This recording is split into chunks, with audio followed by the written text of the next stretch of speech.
So I want to go through two other kind of big idea things before we get really into the heart of the IEPs. So first of all, top 10 myths about applied behavior analysis, right? Part of our agenda today is to dispel errors about ABA and its applications to students with autism and in schools.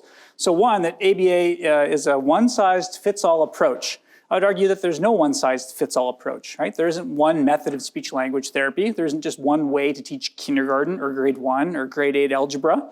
I think what this often refers to is if someone has more of a dogmatic practice and they make every student fit into a particular mold no matter what the needs of the student are, right? What I've added here is the A in applied behavior analysis is the analysis, right? It is analytic. It is not dogmatic. It is meant to be individualized and customized to the particular needs of the student, their family, their teacher, their classroom, the resources available. I sometimes have students say to me, I'd like to follow you, Richard, for a couple days and see what your practice looks like. And my response is usually, if you followed me to 5 different homes and schools, you'd see 5 totally different practices because I don't have a dogmatic one-size-fits-all approach, right? It's customized to the needs of the student, the classroom, the family, et cetera, excuse me. ABA teaches compliance and some basic skills, but not higher level skills, such as play or social or more advanced cognitive concepts. That is completely incorrect. There are behavior analytic taught college courses in universities that tend to produce the highest grades and the highest student satisfaction surveys saying they remember more about these university courses taught using behavior analytic principles. It sticks with them longer than general education. So ABA can be used to teach anything to anybody. It can be as simple as matching pictures or identifying body parts, or as sophisticated as grade 11 English composition or grade 9 calculus.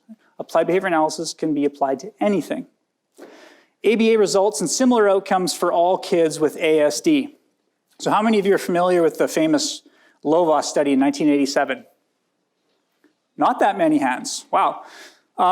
I think so much time has passed, we've forgotten about it. Before 1987, there was no treatment for autism. If you had a child diagnosed with autism, the solution was that child needs to be put in an institution for the rest of their lives. There was no hope, there was no education or rehabilitation, there was no hope.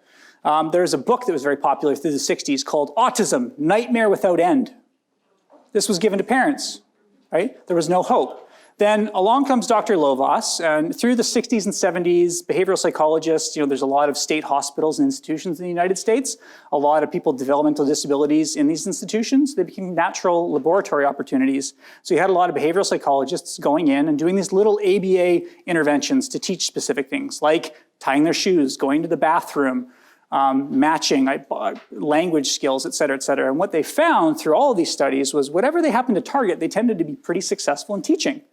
However, there's no generalization to any other area of development. I could teach someone to be toilet trained or to make requests with pictures, and they would do those things, but nothing else in their repertoire suddenly got better. So along comes Dr. Lovaas, prior to 1987, this is when it was published, and he had this groundbreaking, remarkable idea.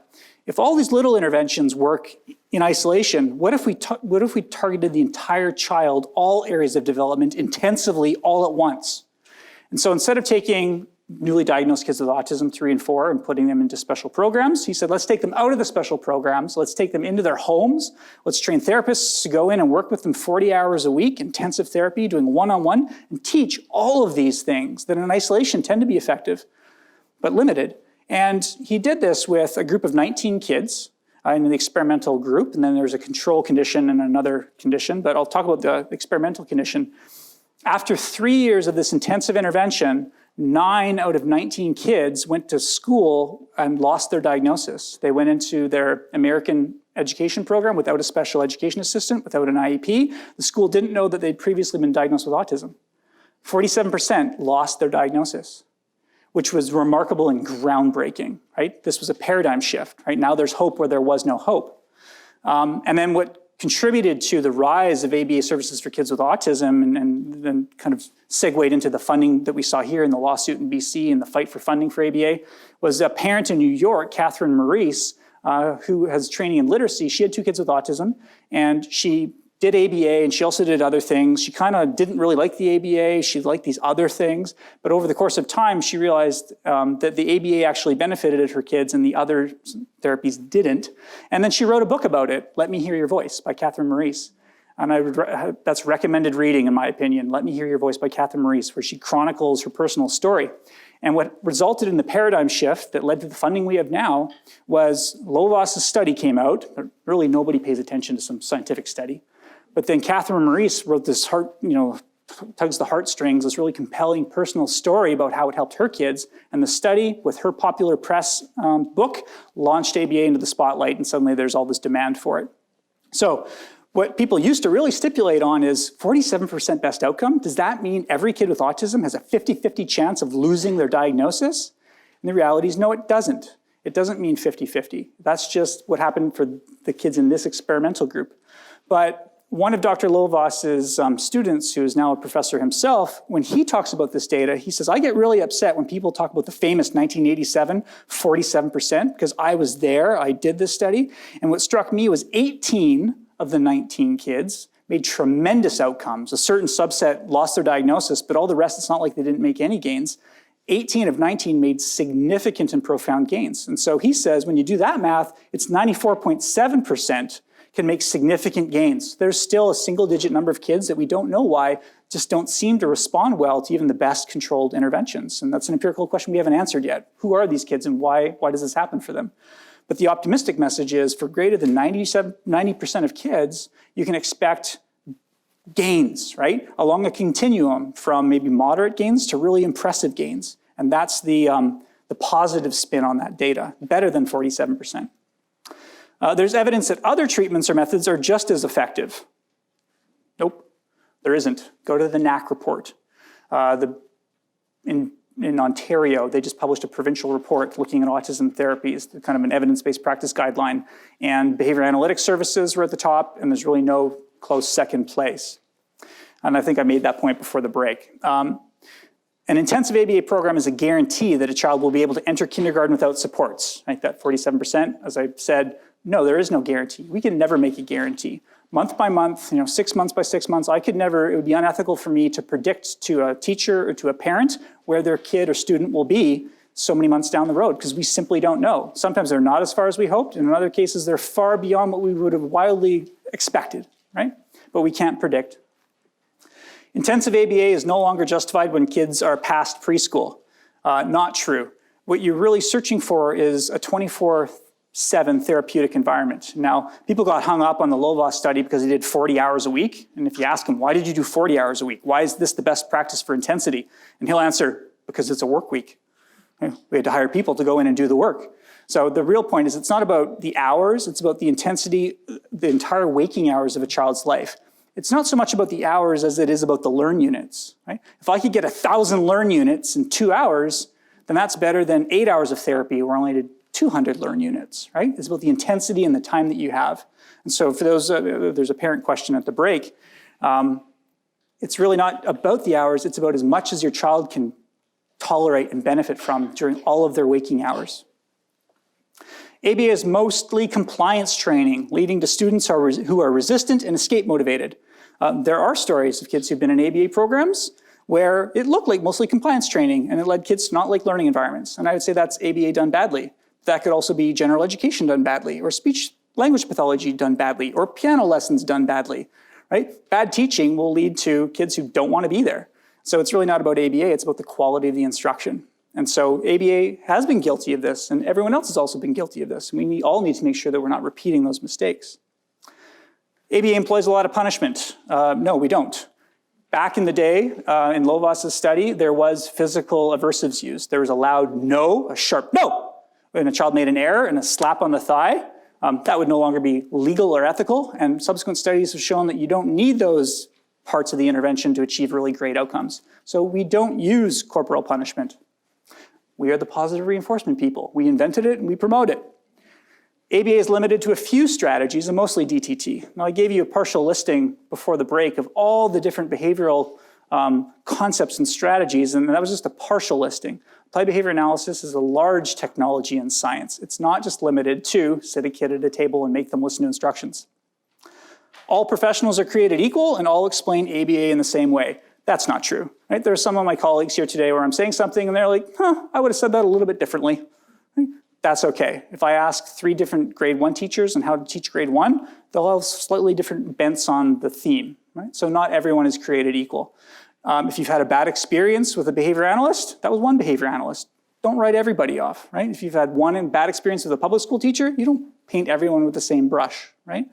We don't all represent our whole fields equally. So those are top 10 myths. And one of the good things is, 10 years ago, if I did workshops and I asked if I was going to write the answers on a board, and I said, what have you heard about ABA that's bad? We'd fill the board up. And I've stopped doing that in workshops because over time, people had less and less bad things to say, which means there's fewer and fewer myths out there, and I take that as a positive trend, but there are still some that persist. Bringing ABA and autism together. So in order to understand what ABA has to offer autism treatment and education, I think it's helpful to understand how we view autism behavior analytically, right? How does a behavioral educator view autism? Because that's going to lead that mind frame. That conceptual analysis is going to lead to their interventions. So this is my behavioral view of autism. So this line represents normal development. For the sake of argument, let's say that we are all normal. Does this represent all of us? People are saying no. Why not? Why doesn't this represent you and me and everyone in this room? Because it's one line, right? It's uniform. It implies that everybody is the same, right? This is an issue in abnormal psychology classes in universities. What is the definition of normal?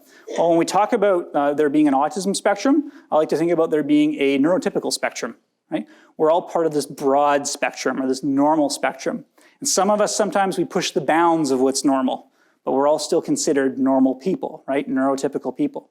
So this better encapsulates or encompasses what normal looks like. We all are in the normal range, but we have excesses and deficits in various ways. Some of us are more athletic than others. Some of us have better social skills than others. Some of us are more introverted than others. Some of us have better math skills or music skills or language skills or deficits in those areas.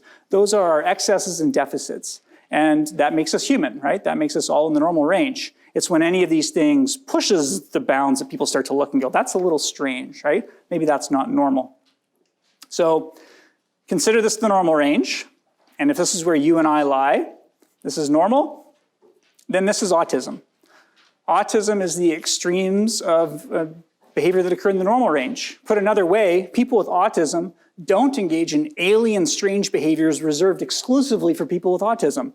They tend to do the things that everyone else does, just way more or way less, right? Excesses and deficits. And this is a parsimonious, a more simplistic analysis of what we need to address with education that makes it accessible for education. So let me break these things down. One excess is what we all know and love, stimming behavior, right? Stereotypies, repetitive behaviors. As I've been standing here over the last hour and a bit, I've diagnosed a number of stereotypies in the audience. I've seen some of your stim, and some of you just stopped doing them as I said that. That was great. You all engage in stereotypies, right? Tapping your foot. He stopped tapping his foot, twirling a pen, twirling your hair, right? Playing with a beard. These are all stereotypies. We all do these things, right? We all engage in self-stimulation because it feels good in our nervous system. The difference is that when we engage in stereotypies, we do not do them to the exclusion of everything else, right? You can sit in the audience and engage in stereotypies, but still be available for learning and social interaction. You're still paying attention to the right thing. You're not doing your stereotypy to the exclusion of all else. And what tends to happen with kids with autism is when they engage in their stereotypy, they put 100% of their concentration into their stereotypy, right? You've been working with these kids, I know some of you have seen this, where he starts scripting and he's saying a movie script, and right now you're like, I can't reach him right now. Like he's not present right now. He's so into his script, or he's engaging in some type of motor stereotypy. And when this is happening, he's not available for learning, right? If I asked him to do something with his hands right now, he wouldn't because he's too involved with the stereotypy, right? So stereotypy is normal. You and I all have our stereotypies, but they don't interfere with our lives. And in autism, they tend to just happen to an excessive degree where it becomes problematic. And there's actually some research that shows high rates of stereotypy are associated with a poor prognosis in the future. So what does that mean clinically? If there's more stimming, these kids don't tend to do as well in the future. What's the educational implication? Less stimming is better. Teaching them replacement behaviors. Not stimming is better because that's associated with better outcomes, right? If you're not stimming, then you are available for education. You are available to receive learn units. You are available for social interaction, right? If you're engaging in stereotypy, you're not. And so that's simply an excess, right? Whoops. Behavior problems. All of you sometimes have behavior problems. I sometimes have behavior problems. Typically developing kids have behavior problems. All of you classroom teachers know lots of kids who've got behavior problems in your classroom. Some kids with autism kind of push the limits. They have excessive behavior problems. They are excessive in their magnitude, right? Their intensity. They're excessive in their duration, right? They get madder, bigger, longer, badder than kids who don't have autism. That's just an excess. However, there are exceptions for all of these excesses and deficits. Just because you have autism does not mean you will have any problem behavior. I know some kids with autism who are absolute angels. They have zero problem behavior. Their parents will say, of my 4 kids, she's not the problem. It's the other 3 who don't have autism. Right? I've worked with some classroom teachers like, oh my goodness, our mutual student with autism, I wish everyone was as well behaved as Albert, right? It's not a guarantee of problem behavior, right? And that's one of the dangers of labels, right? I could be out at Safeway with a client who might be having some problem behavior and people are staring, and if I went, autism, they go, right? No, I don't do that because that would be a violation of confidentiality, right? Just as an illustrative point, as though somehow saying autism explains it, right? Or similarly, if a child was having a tantrum and I looked at some and said, Pisces. Right? Pisces. Right? It's a useless explanation. It's a fictional explanation. So yeah, it can be bigger, badder, longer, but it does not mean that a child will have problem behavior just because they have autism. Insistence on sameness, rigidity, right? We tend to see this in kids with autism. For some people, it can be a very powerful characteristic of their autism, and there are other people with autism who have no insistence on sameness. There are people in the normal range who really push the envelope on their rigidity, and we call them anal retentive, right? We don't call them rigid, or that they need more flexibility, but we all have this insistence on sameness, right? I like my house a particular way. I have my office, I have the desktop of my computer set up a particular way. If I went home every day and you moved all of my furniture and cutlery and clothes around in my house, that would cause me some anxiety. I'd be a little bit upset. I wouldn't be very calm on a regular basis, right? So it's appropriate that we have insistence on sameness. I have my iCal where I know where I'm supposed to be with who doing what on a daily basis. That's predictability. I need that. We all need that, but it's some folks with autism where it goes above and beyond, right? I'm thinking of one student, and I know some of you in the audience know, where nothing can change, right? When I walk into grade 2, if the Kleenex box was here last night, and I walk in and the Kleenex box is over there, full nuclear meltdown, and no one knows why. And then maybe the child will go over and go like, oh, right? I've put the universe back where it's supposed to be, right? That would be excessive insistence on sameness, where you're stipulating on these really meaningless things and putting huge value on them and very rigid so that there can't be any change around those things. Really, the simple answer to how do you treat that, you introduce constant change in small titrated and expanding doses, right? Because the way to be flexible is to have to encounter situations that require you to be flexible. You have to have learn units around flexibility. You have to keep changing stuff. One of my students, and some of her school team are here today, so they'll recognize her. Insistence on sameness is a defining characteristic of her autism. She's extremely rigid about many things. And then one day, her mom got pregnant with a second child, because she'd been an only child, and mom went away to give birth. So mom was gone for 2 or 3 days, which mom had never done. Then mom came home with this new screaming little thing that stayed and didn't go away. And grandma and grandpa came over to stay in their 1-bedroom apartment for 3 months. And school break happened at the same time. And so essentially, mom's gone, there's a new baby, people are in my house, the school schedule is changing, and this kid just had a complete meltdown across all aspects of her life. She couldn't deal with any of this. This was the largest insult to her, that all of these things that I count on being a particular way were violated. The insistence on sameness was violated for her. And so then she exerts this counter control and she starts to micromanage all sorts of other things to try and resort some semblance of predictability and insistence on sameness. We saw her becoming increasingly rigid about the strangest things. And we recognized this was her way of exerting control when she'd lost so much control around her life. Right? So again, it can be a very powerful and debilitating characteristic of some people's autism, but not everybody. There are some kids who are completely flexible. So that's an excess. And then at the bottom in deficits, you have kind of the trifecta of deficits that traditionally led to the diagnosis of autism. The deficits in communication. People on the autism spectrum do not have language that tests in the normal range, unless they have what we used to call Asperger's and their language tests in the normal range. But typically, kids with autism have communication deficits. They have social skills deficits. They're not engaged, eye contact, etc. and they don't play normally, right? They're engaged in stereotypies and other things. They're not engaged in the world, play as a child's work. They're not doing the work of a typical child because they're not paying attention to the right things. They don't have the social and communication skills to be engaging in play, right? They don't have the imitative skills to watch someone else and then join in their play. So this is, as a behavior analyst, how I view autism. I see my students with autism as doing too much of some things and way too little of other things. And the solution is teaching, right? The treatment is teaching. We teach, we use behavioral education to teach skills to address the deficit. This is where the IEP comes in. If this is our conceptualization of autism, some of our IEP objectives should be identifying areas of deficit and teaching skills through effective technologies and taking data for accountability to increase those repertoires, and teaching appropriate behaviors to decrease problem behavior. So one of the things we'll talk about tomorrow is how problem behavior is simply communicative behavior. It's serving a need, and you can teach better ways of having that need met. So this is the goal of applied behavior analysis as a treatment for autism. I would argue that this is the goal of education, is to have interventions and strategies, methods to address these areas of deficit. This is the, speech language pathologists are working here, occupational therapists are working here, physiotherapists are working here. I haven't included mental health in here, but that can be added as a whole other variable as well.